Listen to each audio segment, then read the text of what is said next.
لو أنزلنا هذا القرآن على جبل لرأيته خاشعا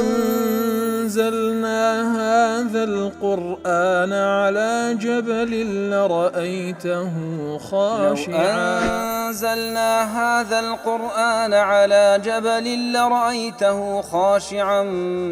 متصدعا من خشية وتلك الأمثال نضربها للناس لعلهم يتفكرون.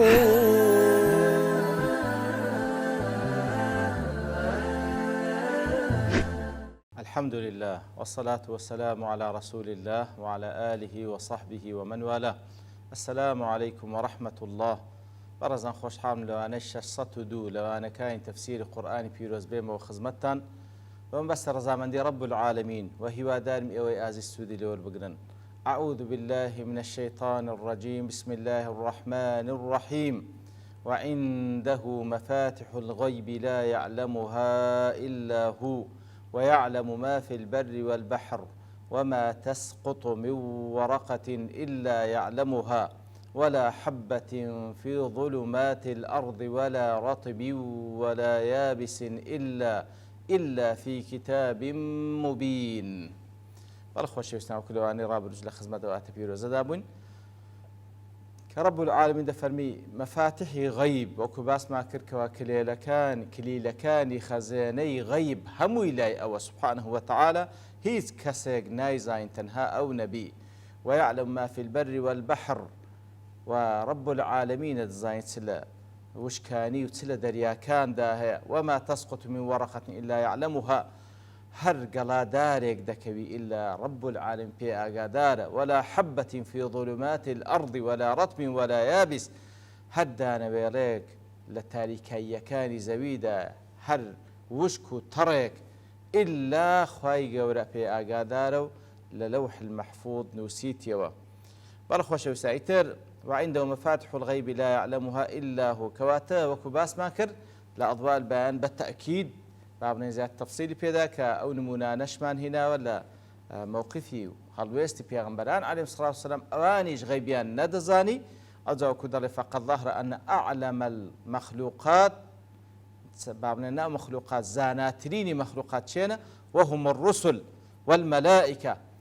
بيغمبران وملائكة كوا شارزاترين مخلوقات درباري إخوة سبحانه وتعالى لا يعلمون من الغيب إلا ما علمهم الله تعالى. هيج شيء لغيب نازن تنهاوي كخوا فيري كردينا وهو تعالى يعلم رسوله من غيبه ما شاء. رب العالمين هندق لغيب فيري هندق لبيغمبرين دكا بمشيئة خوي سبحانه وتعالى. وكل سورة آل عمران دفرمي وما كان الله ليطلعكم على الغيب. رب العالمين غيب لبنقو أشكراناك ولكن الله يجتبي من رسله من يشاء. والله هندق لبيغمبراني خواهي قولا هل دبجي اللويكوا هندق لغيبيان في بخشي ولا سورة الجن عالم الغيب فلا يظهر على غيبه أحدا إلا من ارتضى من رسول. كواتا عالم الغيب هل الله سبحانه وتعالى هيشتاق لغيب خوي بكز نابخشي إلا أو بيغمبران هندق لبيغمبران عليه الصلاة والسلام كوا خواي والرازية بوي كوا هندق لغيب بيان راب جيني. برأيتر هلا درجة أقصاني دا ضلي كاتك على القرآن بيروز ليرة ولا آياتي تريش خواي قول بياني دكا كوا غيب تايبت أو سبحانه وتعالى لو كان جميع الطرق التي يراد بها التوصل إلى شيء من علم الغيب غير الوحي لو همور ريقا كان لبو زانيني غيب همور ريقا كان لبو جيشتن بزانيني غيب غير وحي سنك لا قرآن بيروز ولا سنة في نصوص هندق لغيب لبو باس كردي مثلا لا نزيق بونوي قيامته لدواروج ولو بابتان تسرود دا كواتا هركسيك محاولي زانيني غيب كان لغير ريقاي وحي فهو من الضلال المبين لقمرائية آشكرائية. وبعض منها يكون كفرا هندش لوانا هر كفرة كواتا وكو مسألة السحر كهنة وبابتانا تخوى بنام مسألة غيب تنها تايبة برب العالمين. پاشان کاتێکەوە خوای گەورە سوبحانەهو وتەعالە باسی لەوە کردەوە کلیلەکانی خەزانەکانی غەیب هەمووی لای خۆیتی ئەوجا خوای گەورە سوبحانەهو وتەعالە هەندێک شتی ئەوەی غەیبی باس کردکەوە تایبەتبەری ئەوجا هەندێک شتی تر باس کردکەوە خوای گەورە عیلمی بە هەموو شتێکی ئاشکرا و هەموو شتێکی غەیبدا هەیە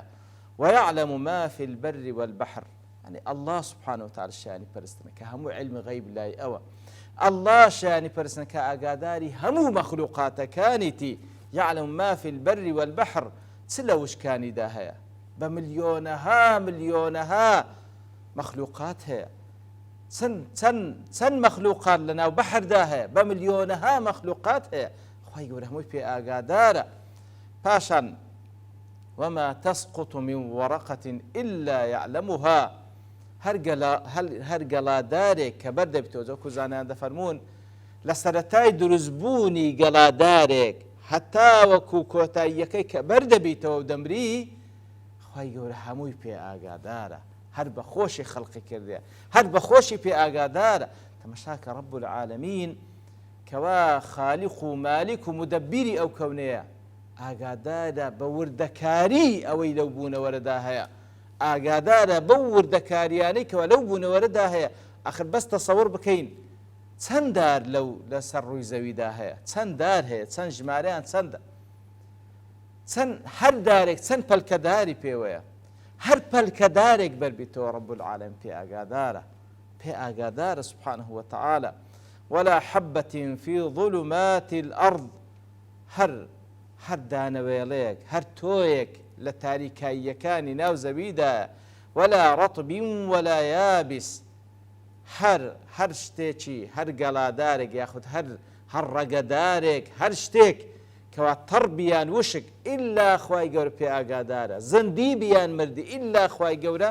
پێ ئاگادارە سبحانه وتعالى هەر هەمووی إلا في كتاب مبين هر هموي مكتوب ومحفوظ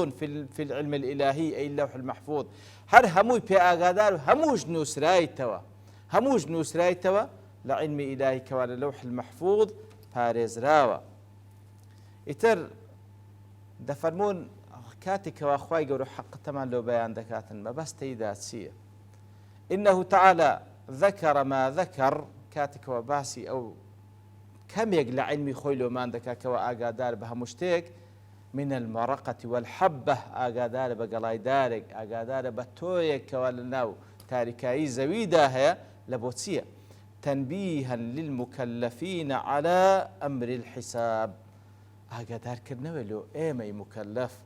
وكو حساب مال لبيشا وإعلاما بأنه لا يفوته من كل ما يصنعون في الدنيا شيء هيشتيك لەوەی کەوا ئینسانەکان دەیکەن لای خوای گەورە بەزایە ناس هەمووی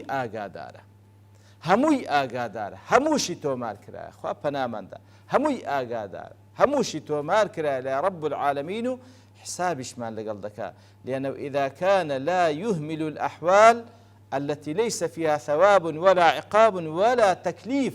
کاتێکەوە خوای گەورە ئێهمالی ئەو شتانەش ناکا کەوا پاداشت و سزادانە و تەکلیفیشیان لەسەر نیە وەکو گەڵادارێک خوای گەورە ئاگادارە لەو لەحزەی کە دروست دەبی هەتاوەکو دەکەوتە خوارێ تۆیەکی هەر دار و دانەوێڵەیەکەوە لە تاریکاییەکانی زەویدا هەیە پێ ئاگادار کە هیچ تەواب و پاداشت و ئەوشیان لەسەر نییە چ جای ئەوەی ئێمەی مکەلەف کەوا حسابمان لۆ دەکرێت کەوا بابن حەشر و حسابمان لە پێشە و خوای گەورە سبحانه وتعالى بەهەشت و جەهەنەمی لۆمان ئامادە کردێ کەواتە هەمووی پێ ئاگادارە فبأن لا يهمل الأحوال مشتمل على الثواب والعقاب أو لا کەواتە ئەگەر شتێکەوە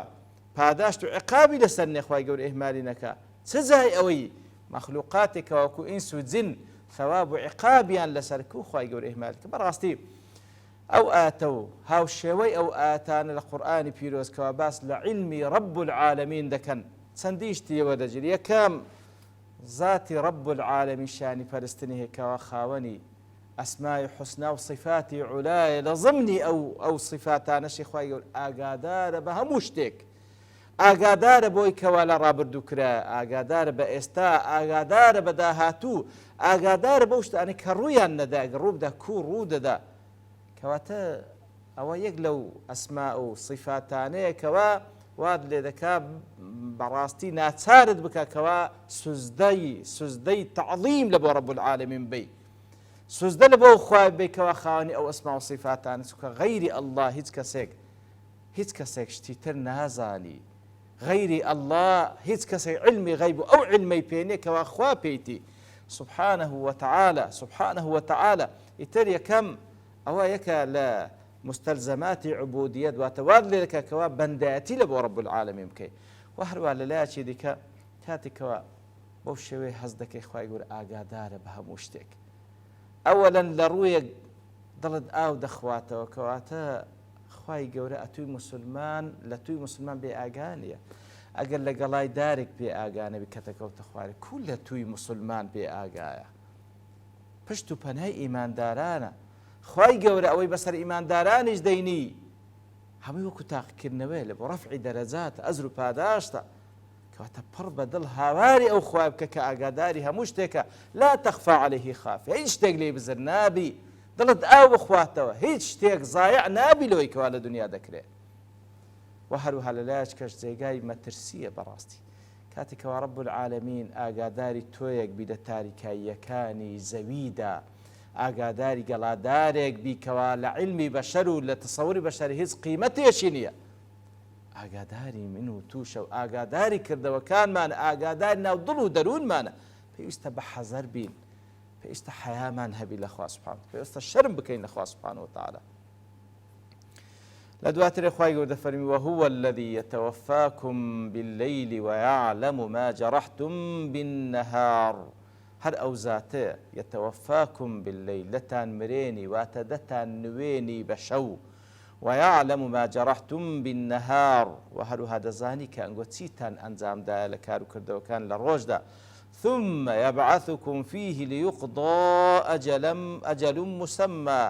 پاشان زندیتان دەکاتەوە بە خەبەرتان دەینی تاوەکو ئەو ئەزەلە دیاری کراوی لە بۆتان دانرایە بەڕێوەی بەنیاخود بەسەری ببن پاشان ثم إليه مرجعكم پاشان گەڕانەوەتان هەلۆ لای ئەوە ثم ينبئكم بما كنتم تعملون پاشان پێتان ڕادەگەینیتەوە بەو کار و کردوانە کە کردیتە واتە حسابتان لەگەڵ دەکا بەڵێ وهو الذي يتوفاكم بالليل ئەو زاتەیە کەوا دەتان مرێنی وەکو زانان دەفەرمێ ئەی ينيمكم فيه واتە دەتان خەوێنی خوای گەورەیە سوبحانەهو وتەعالە خەوتان پێدەبەخشی خەو بەڕاستی ئەو شێکە لە نعمەتەکانی خوا لەسەر ئێمەی بەشەر تەماشا دەکەی کەسێک ئەگەر شەوێک نەنوی حاڵی کوش پرزە دەبی ئەو خەوەی کەوا وەکو خوای گەورە سوبحانەهو وتەعالە لە جێگای دیکە لە سوورەتی ئەننەبەئدا دەفەرمی نەومی بەسوبات باز دەکا لە بۆمان واتە دابڕانە کە لە ماندیبوونەکانی ڕۆژدا دابڕانە لەو هەموو هیلاکەتێکەوە بەسەر دادێ و وەکو ڕیفرێش و شەحنبوونەوە و ئیعادەی تاقێ لە بۆ ئینسانە کاتێکەوە دەخەوی هەڵدەستیتەوە بە نەشات و بە جوم و جۆڵەوە هەڵدەستیتەوە ئیتر چێ ئەو خەوت پێدەبەخش چێ وای کرێ کە بتوانین بنوی و ئیسراحەت بکەی ئەڵڵایە سوبحانەهو وتەعالە بەڵێ ئەوجا وەکو دەفەرمی وهو الذي يتوفاكم بالليل واتە دەتان نوێنی لەبەر چی لێرە خوای گەورە وەفاتی بەکارهێنایە لە بۆ نەوم دەفەرمی لما بينهما من المشاركة في زوال الإحساس والتمييز بەڕاستی وەکو لە حەدیثی پێغەمبەر داتێ صلی الله عليه وسلم کەوە بەڕاستی هەر وەکو ئێمە دەنوێنی ئەوها دەشمان مرێنی هەر وەکو هەڵمان دەستێنی بە هەمان شێوەش خوای گەورە زندیمان دەکاتەوە و نوستن و مردنیش صفاتی مشترەکیان تێدا لەوانە زەوال الإحساس والتمييز ئەو کەسە هەستی نامێنێ و تەمیزی نامێنێت کاتێک کە دەخەوی لێ تەکلیفیشی لەسەر نامێنێ فإن أصله قبض الشيء بالتمام دیارە يتوفاكم وفات لە تەوەفی هات تەوەفی ئەوەی کەوا شتێک بە تەواوەتی وەربگری ئیتر وەکو لە ئەضواء البیان باسی کردیە کەوا دەفەرمی نەومی بە وەفات باس کردیە لە سوورەتی ئەززومەر خوای گەورە سوبحانەهو وتەعالە باسی لەو خەوە کردێکەوە وەفاتی سوغرایە و مردنیش وەفاتی کوبرایە کاتێکەوە ئینسان دەنوی وەفاتی سوغرایە خاوەنەکەی نەمردێ بە تەواوەتی وأنه تعالى يرسل روحه إلى بدنه حتى ينقضي أجله كواتا ديسان روحي لو دنيريته وهتاوكو أزلي خوي تواو دكا وأن وفاة الموت التي هي الكبرى قد مات صاحبها ووفاتي قولا كمردنة بتواتي أو روحي زيادة بتولي ولذا يمسك روحه عنده لو كاتك وادمي طبعا أوزر روحك كده قرأت ولا بالوردقار وكل سورة الزمر دادا الله يتوفى الأنفس حين موتها الله سبحانه وتعالى أو وفاته بنفس كان دبخشي كاتك وادمري واتم مردن برياري مردنو فرمانك الله رب العالمين والتي لم تمت في منامها أوي كوا لنستن كوا وفاتي صغرى مردني تواتي بسردهاتها فيمسك التي قضى عليها الموت ويرسل الأخرى إلى أجل مسمى كاتك كذا خبين أو روحا جزئيا وكزانا عند فرمي زيادة بيتو لقل لا شكت واتا اتصالش جزئي دمني لقل لا شكت يتر أو روحا لا إخوة سبحانه وتعالى أوي كوا أزالي نهاتبي روحك لودة جاريتو ليس خلصتو أوي أزالي شهاتبي يمسكو أو روح دمنيته لا إخوة سبحانه وتعالى إن في ذلك الآيات لقوم يتفكرون براستي نستن وكو قتمان كبيان صلى الله عليه وسلم دي شبهيني بمردن فعلا فرق لبين نستن ومردن أوي وكو حسب آياتي لسورة الزمر كوا نستن مردني شي جزئية لمردني كامل بتواتي أو روحات زيادة بتولي قل زستا بلام لنستن علاقية شي جزئي دميني لنيوان روحو لنيوان زستا لويا أو إنسان كاتك ودنوي أو روحي دستا عالمي شي ديك أنواعي خون دبينيتن باش أنا قخواي يقول أزلني هنا بروح كيف يدا بخشيتو بلام لمردن أو روح بتواتي لي زيادة بتو صد لصد يتر راستي لهم بسار ساعات خواي يقول مردن ما نشان داو دما جيانيتا وتاكو فندو امش قالي والبقرين ده صلاة رب العالمين لبرتساو ما بيو حساب له هالسكوت وكدو كان ما ممكن ديارا اتكاشتي تريزورت دائما برام لبرتاو بون كاد دوستين ببشتوان رب العالمين لو انا داتو دينو خدمتي وصلى الله وسلم على نبينا محمد وعلى اله وصحبه اجمعين واخر دعوانا الحمد لله رب العالمين. لو أنزلنا هذا القرآن على جبل لرأيته خاشعا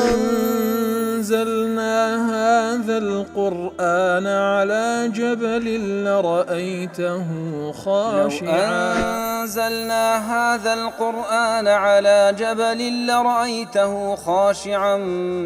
متصدعا